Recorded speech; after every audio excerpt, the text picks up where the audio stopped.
श्री स्वामी समर्थ.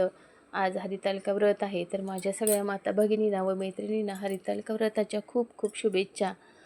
आजचा दिवस प्रत्येक महिलेसाठी खूप महत्त्वाचा असतो. कुमारिका ह्या आपल्या मनासारखा पती मिळावा म्हणून व सौभाग्यवती स्त्रिया आपलं सौभाग्य अखंड राहावं म्हणून ही पूजा करतात.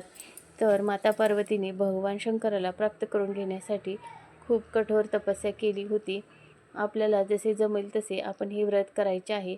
ते फक्त भक्तिभावाने व श्रद्धेने केल्यानंतर त्याचे फळ आपल्याला नक्कीच भेटेल.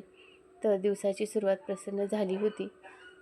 इथे मी दाराची पूजा करून घेतलेल्या हळदीचं लेपन करून रांगोळी काढून घेतली व उंबरठा पूजन केले. त्याच्यानंतर तुळशीला पाणी घालून हळदी कुंकू वाहून तुळशीचीही छान पूजा केली. प्रसन्न वातावरण वाटत होतं. त्याच्यानंतर आता हरितालिके पूजेची मी तयारी करत आहे. जे काही बाजारातून सामान आणलं होतं ते सगळं मी इथे काढून घेतलेलं आहे.